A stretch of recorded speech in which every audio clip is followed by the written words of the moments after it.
45 minute യാത്രാസമയം ചുരുങ്ങുക 15 മിനിറ്റിലേക്ക്. വിരാമമാകുന്നത് വർഷങ്ങളുടെ കാത്തിരിപ്പിനും.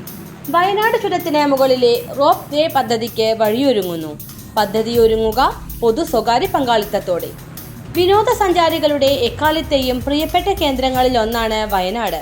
എടയ്ക്കൽ ഗുഹയും കുറുവ ദ്വീപും ബാണാസുര സാഗർ അണക്കെട്ടുമെല്ലാം കാണുന്നതിനായി ദിനംപ്രതി നിരവധി പേരാണ് വയനാട്ടിലേക്ക് എത്തുന്നത്.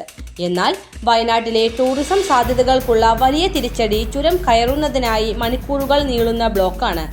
ഈ പ്രശ്ന പരിഹാരത്തിനായി വർഷങ്ങളായി തുടരുന്ന കാത്തിരിപ്പിലാണ് വയനാടൻ ജനത. റോപ്പ് വേ പദ്ധതി എന്ന ആവശ്യത്തിന് വർഷങ്ങളുടെ പഴക്കമുണ്ടെങ്കിലും അനിശ്ചിതമായി ഇത് നീളുകയായിരുന്നു. എന്നാൽ ഈ പ്രശ്നത്തിന് പരിഹാരമാവുകയാണ്.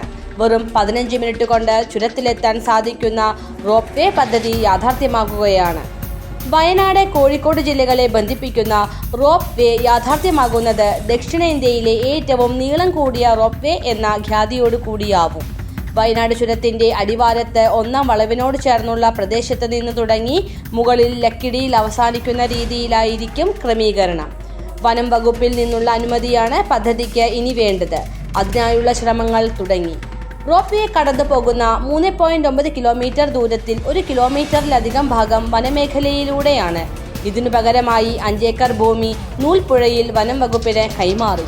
വയനാടിന്റെ ടൂറിസം അടിസ്ഥാന സൗകര്യ വികസനത്തിന് മുതൽക്കൂട്ടാകുമെന്ന് പ്രതീക്ഷിക്കുന്ന പദ്ധതിയാണിത്. നടപടിക്രമങ്ങൾ പൂർത്തീകരിച്ച് പദ്ധതി വേഗത്തിൽ യാഥാർത്ഥ്യമാക്കി വയനാടിന്റെ പുനരുജ്ജീവന പദ്ധതികൾക്ക് പിന്തുണ നൽകുക എന്നതുകൂടിയാണ് ഈ പദ്ധതിയുടെ ലക്ഷ്യം. മലയാളം പൾസ്.